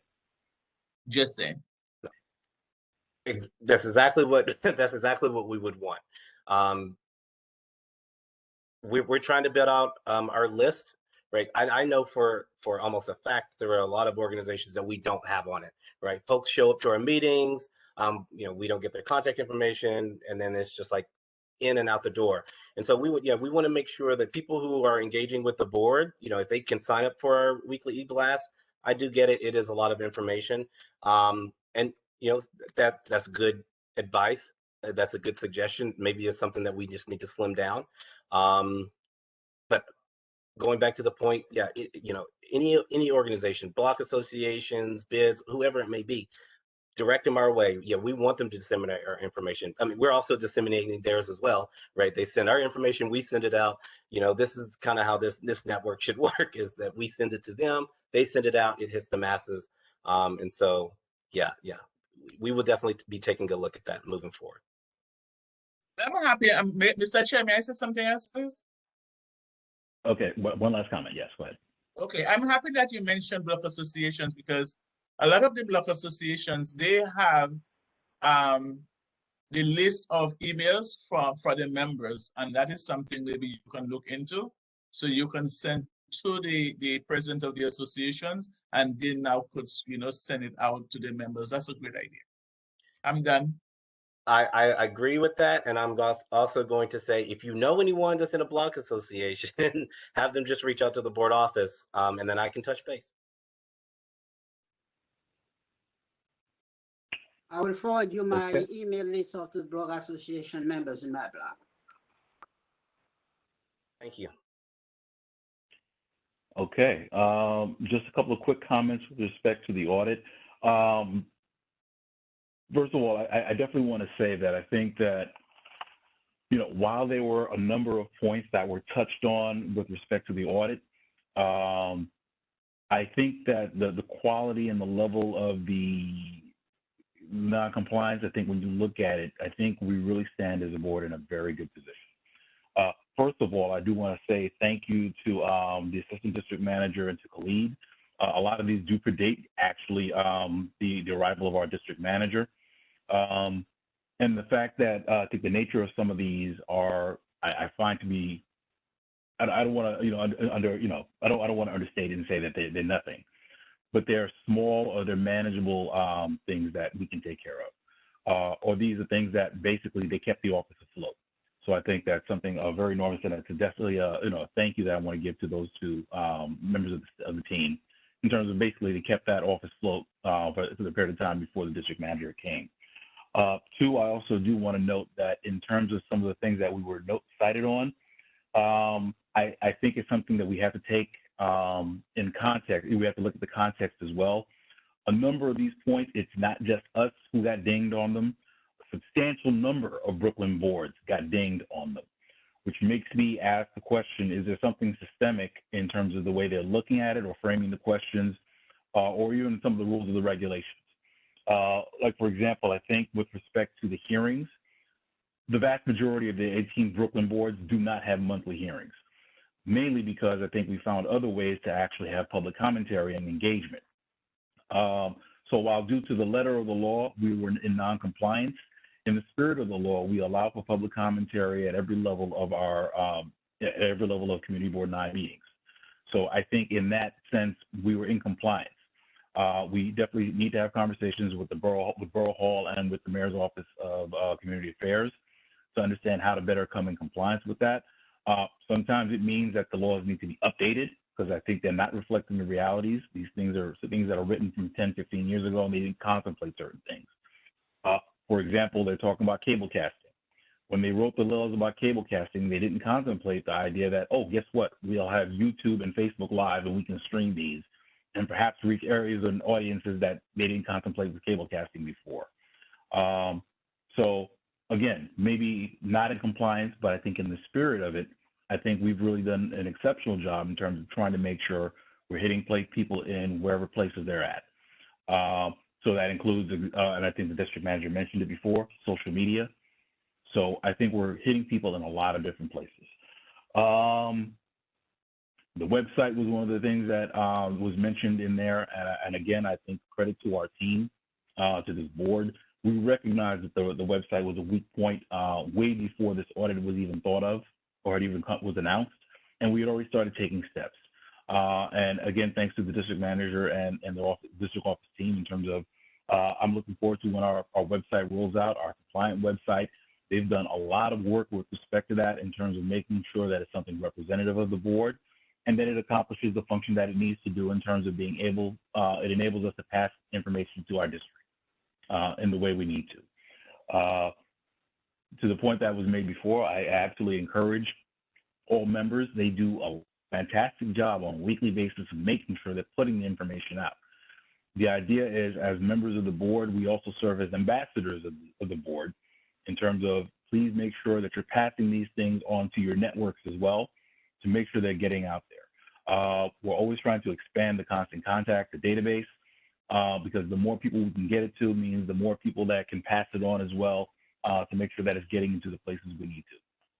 If there are specific entities, as the conversation has been, please make sure you're communicating with Dante and team so that way we can make sure that we're in the same loops and we're connected with them as well. But again, I think in conclusion, I think that, you know, and it was said before, we don't let perfect be the enemy of the good. I think we're pretty good here. And I want to thank the team in terms of we're trying to do, you know, be more perfect in whatever ways we can, in terms of being able to communicate better, be more effective, find different ways to interact with and communicate with our district. But as chair of the board, I'm very satisfied with respect to the findings, and even more so with the response that the district office team has taken towards addressing any of the points identified in the audit. So Dante, thank you very much for that. Are there any other action items for the board at this time with respect to the audit? Is there anything that we need to do on our side? Other than the points you're remediating? No, not right now. Yeah, not right now, which is good. Okay. All right. Thank you very much for that. Okay. We are now going to move on in the agenda. We are going to go to the report of the chair. I just have a couple of items I wanted to point out for this evening. Well, I'll try and keep it brief. I think a lot of items were already discussed by the district manager and have come up on different points from the committee chairs. Firstly, I do want to point out the executive secretary elections. So we are still in the election process. We had postponed the election. Next week is actual election is being scheduled. We had passed an amendment to the bylaws, which allows us to continue meeting electronically, but also allows us to have our votes cast electronically as well. So that process is going to be set up by the district office team, very similar to what we've done in the past. So I would just ask for board members to please be prepared. You will get the electronic ballot, at which point you will have the option to vote for the candidate. We currently have one candidate who's been nominated and accepted. That is the current interim executive secretary, Linda Watson-Lord. At the time of the election, you will have the opportunity to confirm, or by the same right, if you find there's somebody else you want to do, you do have the opportunity to do a write-in ballot consistent with election in the city.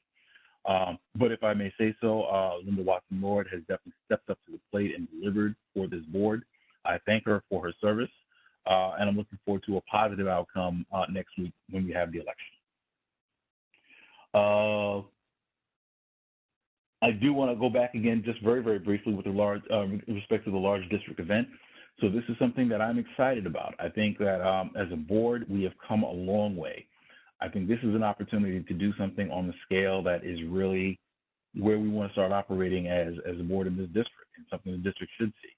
So we've had conversations with chairs, and we're already starting to see the ideas and the juices flowing. So I just, ask all the chairs to continue the conversations, to come back with what plans, what would you like to see in a large district-wide event, something that'll be successful, something that'll be informative, something that'll be something that can be enjoyed, by the district as well. So please make sure you're bringing this information back to your committees. Let us know what you're finding, what things you would like to include. This is going to be very critical in terms of make sure you're utilizing the budget form as well, because that'll help you with the planning, which in turn will help us in terms of being able to put all these things together, figure out the resources that are going to be necessary for us to pull it off in the way that we want to make sure it gets pulled off. But I thank everyone for the enthusiasm so far. Let's keep it going. Let's keep it pushing. We're going to make this, it's going to be really great. I'm looking forward to it. I do want to also discuss very briefly, I want to thank everyone who's on the call this evening. And two, I do also want to speak to those who have had challenges with using the WebEx platform today. And this goes to last month, to give the context. Last month, the board had taken the recommendation of the district manager to renew the Zoom contract, which allowed us to have Zoom professional license along with the webinar, which we've been using for our general board meetings and larger sessions. So after that, the district manager did his due diligence. One of the things that was found during that process was the quote for $2,500 was a prorated cost for last year. Because we would be doing it for a full year, the cost for the webinar portion was going to be significantly more. So the cost had ballooned from what we anticipated to be roughly $2,500 to closer to $3,700, almost $4,000. So with that being said, the conversation was had with respect to, is this an expense that we want to undertake as a board? Especially given that we're looking at the environment, and especially at the time we were having the conversations, we saw that a number of jurisdictions had started repealing mask mandates or mandates. We even saw New York State, the governor had repealed the mask mandates as well. So just looking at the tea leaves, we may potentially be looking at a period of time where the state of emergency, which allows us to have the virtual meetings, could be repealed. I have no information in terms of how soon that could possibly happen, but I think it is our responsibility as a board to consider that as we're going forward. So at that time, the decision was made to hold off on the full purchase or the full commitment for the $4,000, and to look at other options in terms of purchasing. So that way, instead of purchasing $4,000 to get a year of services that we cannot possibly realize, we're doing the due diligence to see if there are purchasing vehicles, any other administrative ways for us to be able to get the things we need, to pay for the things we need in the time frame that we need to pay for them, as opposed to committing for an entire year when we may not possibly be able to do that. And I want to thank Dante and team in terms of they're looking, and I think they're on the path to actually being able to get a procurement vehicle for that. So I don't anticipate that we will be doing this for long with respect to the WebEx platform, but we're just asking for everyone's patience as we continue. Again, we're doing this because we want to make sure that we are being the best stewards of the board's funds as possible in terms of making sure that we're using the money in the best way, in the best use of our district. So we ask for your continued patience. I anticipate we will probably be using this at least for the board meeting. It may go a little bit into the beginning of next month. Hopefully we'll be able to have other options, which the district manager will discuss with us as they can realize. But otherwise, we're going to continue to work in terms of trying to streamline the process as long as we have this to make the experience better for everyone involved. And again, I want to thank everyone for your patience and for your working with us with this. Last item I want to discuss was with respect to membership. So right now we are in season where applications are being accepted for membership on the local community board. So the application process had actually been extended. The deadline would have been around this week, but because the process was being revamped by Borough Hall, there was an extension. So the time frame for the submission of applications, excuse me, will be, the deadline is going to be March 4th, coming next month. So next month, March 4th is the deadline for submitting the application. One of the things that I know we've heard on a number of occasions is that, you know, sometimes maybe we don't get the numbers because people have no idea what it is we're doing, or what community boards do, what their impact is, what their responsibilities are. And that's something I think we've even heard from board members who've been here for a minute, in terms of there's not necessarily the clarity, the level of clarity we want with respect to what our responsibilities are, what the responsibilities are of members.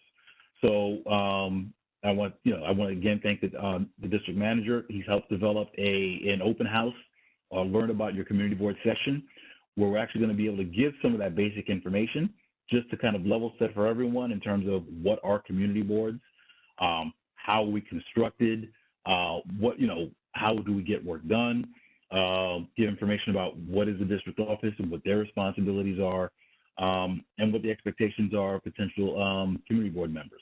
We're hoping by being able to do this, we give people some information to hopefully better understand if this is something that they're interested in, if they want to commit to this, and hopefully bring some new talent and energy into the board as well. Of course, we're still trying to retain a lot of the talent and energy we have here, but I think that's one of those things that's always good with the board in terms of bringing in those new perspectives. So that is scheduled for this Thursday, the 17th at 7 p.m. So there will be a presentation in terms of, we'll give some of that basic information we just discussed, as well as allow for a question and answer where people can ask questions about the board in terms of what we do and what their expectations are, to see if this is something they'd be interested in.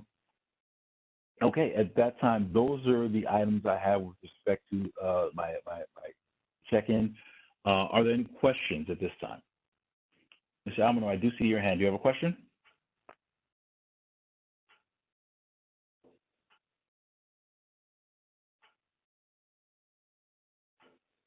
Yeah, Mr. Almano, do you have a question or? No, I do not have a question. Oh, okay, all right. Ms. Lewis, I do see your hand as well. Yeah, so for those that are interested in continuing to serve, we need to fill out a new application in regards to the board. So for serving that would like to continue serving, we need to be filling out a new application as well. Question.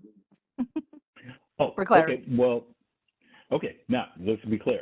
So the way, and this is a little, preview, the way the community board works is half the board turns over each year.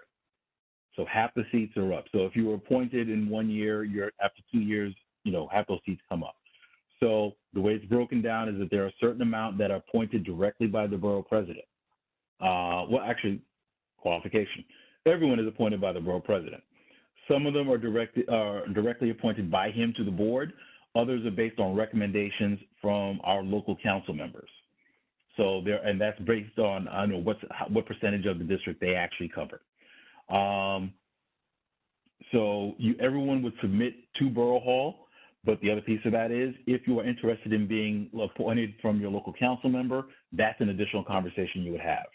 If you are not, if your term is not expiring, if you haven't already received the letter, you are good for this year. You do not need to reapply. You would not reapply until next year. But if you have received, an email from the board or from Borough Hall saying that your term expires this year, it's important to make sure that you submit your application by that March 4th deadline, so that way you can be considered to be reappointed to the board for next year. And the same, if you are interested, if you're not currently on the board, if you're interested in joining this year, you would submit your application by that March 4th deadline. Did I answer your question? Well, it has different answers, of Thank you. course, depending upon the person's situation. But yes, thank you very much. Okay. All right. Are there any other questions? Okay, seeing none, we will now go on to the next item in the agenda, which is to set the agenda for the meeting on 2/22/22. Figure that. All right, so with respect to the agenda, this is what is proposed. Okay, public session.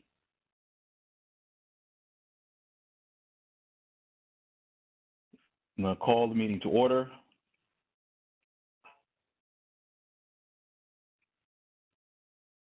Rules of conduct.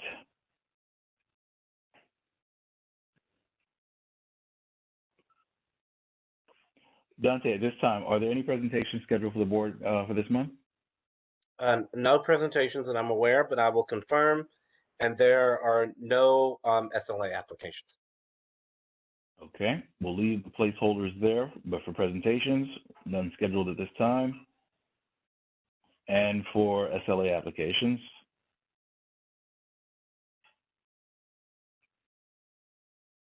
okay, after that, we will have public commentary, 30 minutes.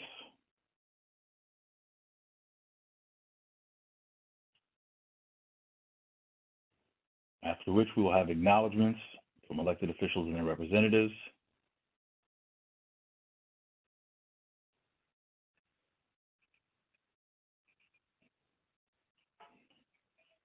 All right, at which point, then we will go into the business session.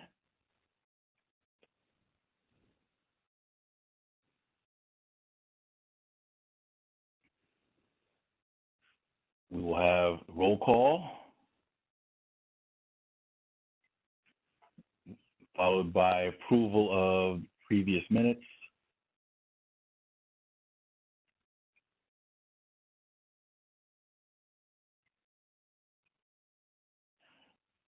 Followed by committee chair reports. Again, I remind all the committee chairs, please make sure that your written reports are submitted to the district office by Friday. What time on Friday, Dante? Thursday would be best, but Friday definitely before 1 o'clock. Okay, by Friday, 1 p.m. at the latest. Earlier is better. Please, please be considerate of the district office team because they have to compile everything. Committee reports. Yes, so please, again, to that point, make sure your reports are submitted to the office. At that time, please only give a committee report if you have urgent action items that need to be discussed or deadlines or time frames. And please keep your oral reports, your verbal reports to 1 minute or less. All right, your report should be given to the board in advance. After which, committee reports, we will have the district manager's report.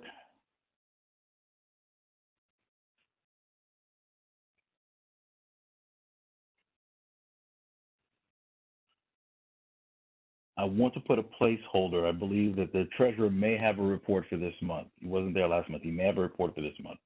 So we'll put a placeholder for the treasurer's report or treasurer's report.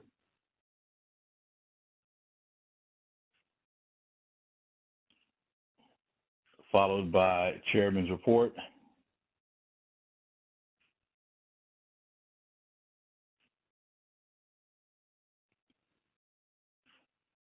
And then we will go into voting items.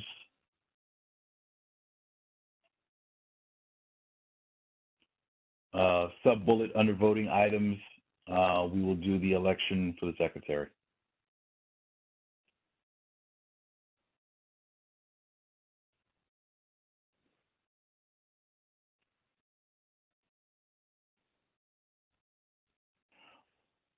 Or actually, you know what? Maybe we should do that earlier.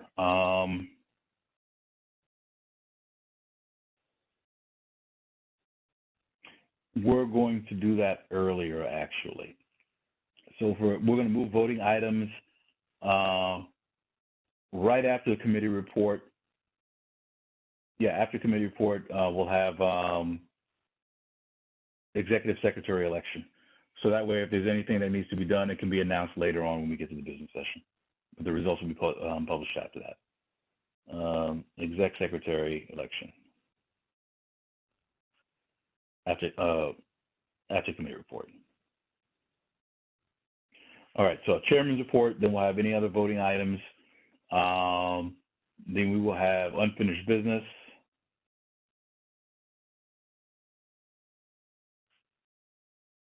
Then we will have new business.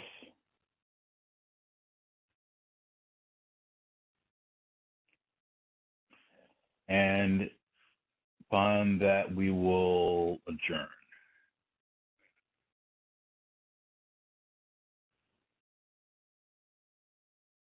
Okay, are there any additions that need to be made to this agenda?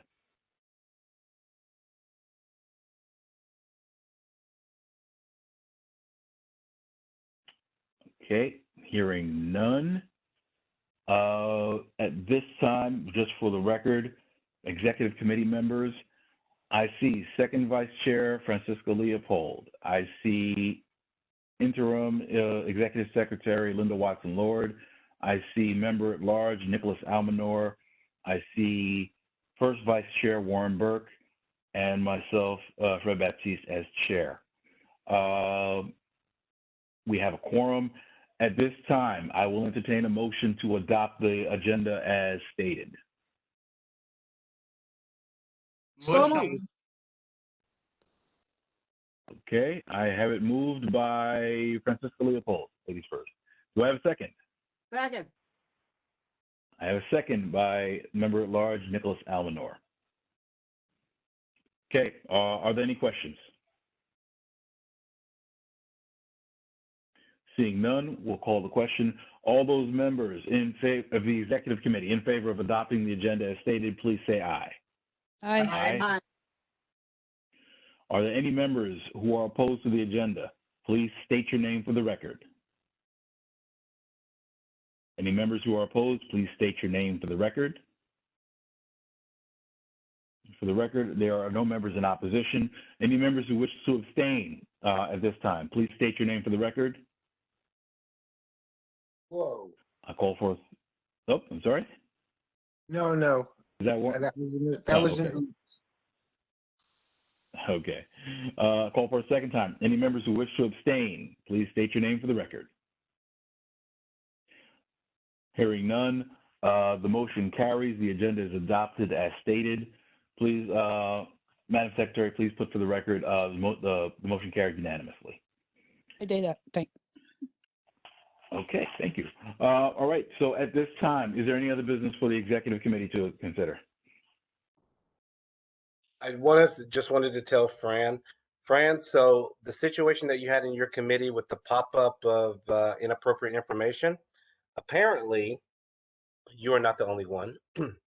There is a class action lawsuit for this specific instance that is happening. And so if it happened, I think, unfortunately, only in your personal Zoom space, then you can be part of the class action lawsuit. But I wanted to let you know that you are not the only person experiencing this.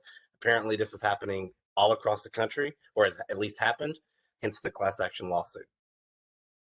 Okay, thank you. No problem. If I may, Linda Watson, if I may add something to that, not only in the United States, that's why the reason I was a bit late. I had a meeting with my youth for Barbados, you know, how there are the shootings and stuff. And there was people from Africa who were just coming in and making remarks and stuff. So it's not, that's something that we really have to, you know, be careful of. So that's the world we're living today. Absolutely. Okay, just a couple of items just from this conversation. With respect to COVID, one of the things that we will be looking into is, again, I think that we need to start contemplating the direction the board is going to go in with respect to if the mandate is lifted. Or actually, I should say if the state of emergency is retracted, the ability to meet virtually, unless the open meetings law is changed, we lose that authority, which would mean that we would have to go back to in-person meetings. I think that there are conversations that we would need to have around that in terms of, is it safe? How do we ensure the safety of everyone? What is the best way to move forward? And perhaps if there are any, if there's any advisory opinion, maybe the board, it might be appropriate for the board to weigh in on.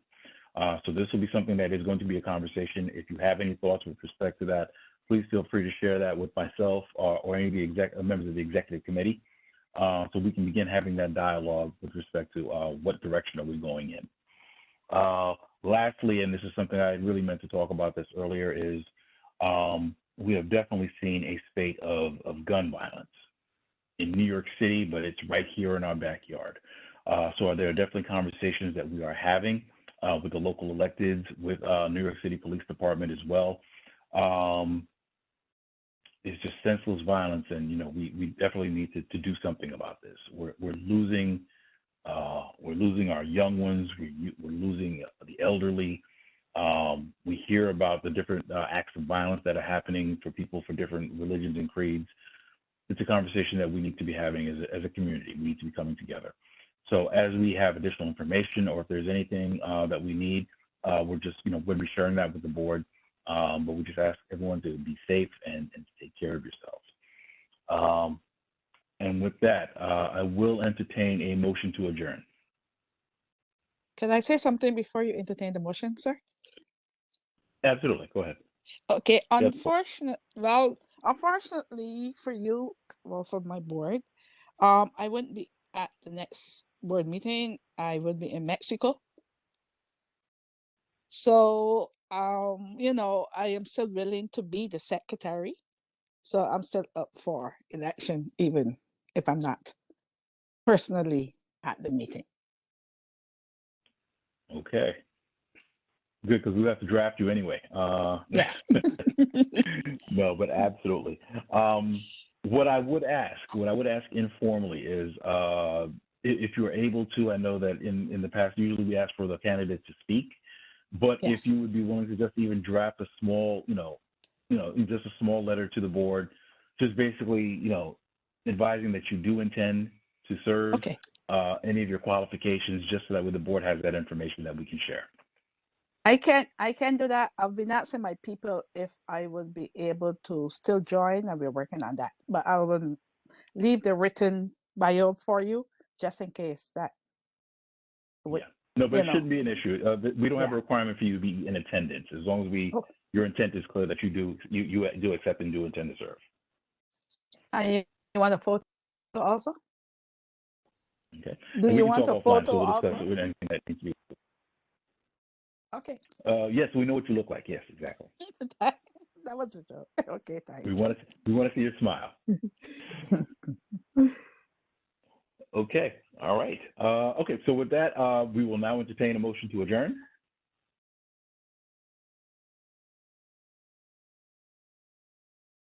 Everybody shout now. Motion to adjourn.